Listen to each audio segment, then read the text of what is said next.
Hello, c'est HR, votre chroniqueur. Alors vous avez vu, j'ai mis la casquette rouge, donc forcément, je vais vous parler d'un film d'horreur. Plus précisément, de films qui vont vous donner des frissons. Si jadis, vous avez aimé la saga Paranormal Activity, les deux films que je vais vous présenter aujourd'hui vont naturellement vous plaire. Ils sont dans la même lignée. Ces deux films ont pour titre The Grave Encounters, volume 1 et 2. Avant d'aller plus loin, naturellement, je vous invite à me mettre en commentaire lequel des opus de la saga Paranormal Activity vous avez préféré, juste par curiosité. Et par ailleurs, si vous connaissez ces deux films The Grave Encounters, n'hésitez pas à me le mettre en commentaire. Et pour ceux qui ne sont pas abonnés, pensez à la petite cloche. Let's go!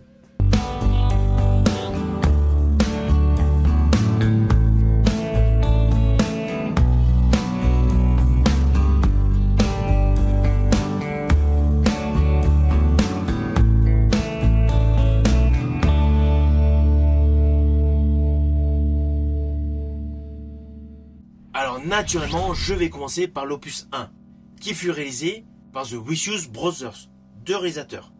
Le film dure approximativement 1h30 et c'est du pur found footage, horrifique, nous présentant du paranormal. Alors d'entrée de jeu, le film commence par un interview. Le producteur précise que tout ce qu'on va voir est la résultante d'un montage d'un film expérimental, où les participants ont mystérieusement disparu.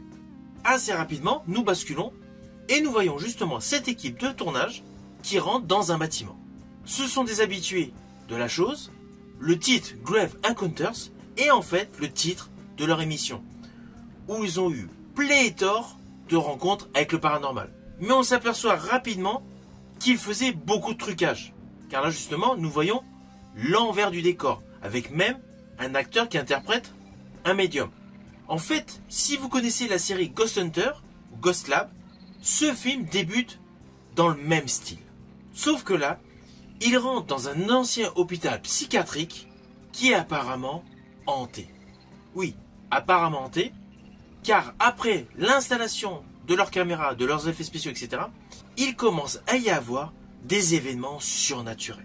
Cela commence par des portes qui claquent et surtout par le temps, la ligne temporelle qui semble se dilater totalement.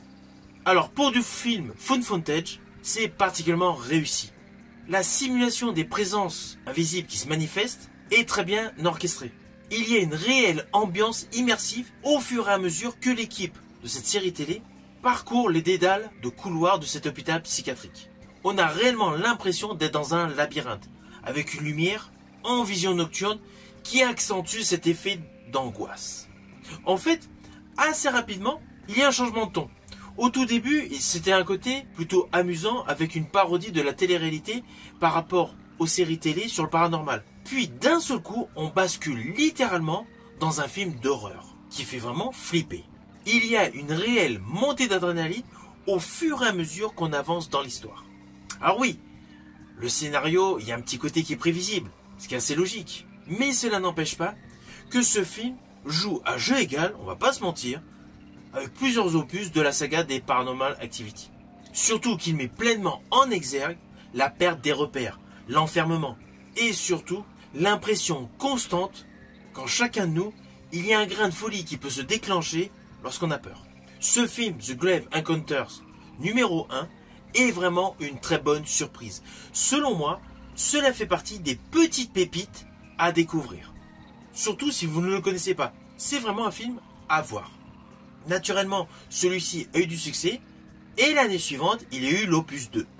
Alors toujours par la même équipe pour la conception du film, mais la distribution a radicalement changé. Logique au vu de ce qui se déroule dans le premier opus. Mais cela n'empêche pas qu'on retrouve, je ne veux pas du tout vous spoiler, un élément important du premier film dans le second. Mais cela, je vous laisserai le découvrir par vous-même. Alors le deuxième opus est radicalement différent. Alors, il y a toujours le côté found footage, horrifique, paranormal, ça c'est clair. Là, le postulat de base est tout simplement un étudiant, pour sa thèse, fait des recherches sur cette fameuse équipe de tournage Grave Encounters qui ont disparu. Alors il y a un côté donc d'enquête, mais toujours tourné caméra à l'épaule, qui donne toujours le côté, l'ambiance immersive, avec une notion métaphysique, Car en fait, dans le second film, le premier film existe. Ça, c'est innovant. Ça, c'est un côté voilà, que j'ai particulièrement aimé. On est vraiment, du coup, dans une suite directe. Et niveau qualité d'effets spéciaux, tant sur le côté visuel et sonore, on a gagné en qualité, il y en a davantage. Il y a tout un côté qui est extrêmement bien réussi.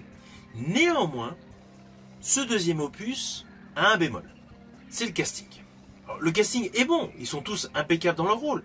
Mais leurs personnages, honnêtement, en dehors de l'étudiant principal qui veut faire sa thèse, qui fait ses recherches, les autres font figure de décor.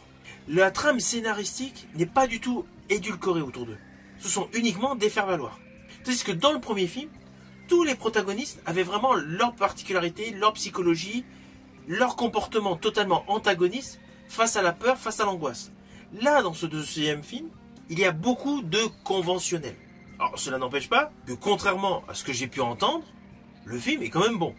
Je dirais même qu'il est meilleur que certains opus de la saga Paranormal Activity, que je trouve complètement raté. Mais c'est indéniable, ce deuxième opus est largement inférieur au premier opus. Mais il a le mérite d'être une suite réelle, une véritable suite. Ce n'est pas un remake, ce n'est pas, voilà, comme il arrive souvent avec des sagas horrifiques, où on se réinvente pas totalement. Là, la trame scénaristique est vraiment innovante. Et le twist final, enfin, déjà, il y a un twist dedans que je n'ai pas du tout vu venir, et le twist final, c'est pareil. Alors, il fait un petit peu moins flipper que le premier, pourtant il y a plus d'effets spéciaux, mais il est cohérent. Perso, j'ai apprécié ce diptyque.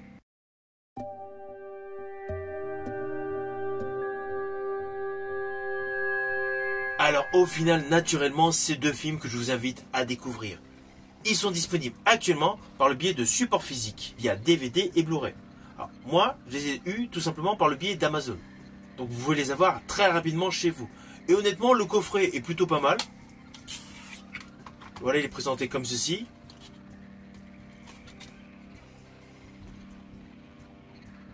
Et les deux films, honnêtement, s'enchaînent assez rapidement les uns après les autres. Surtout si vous aimez avoir une totale immersion dans un film horrifique. Alors oui, il faut être vraiment dans le silence quand vous écoutez ces deux films.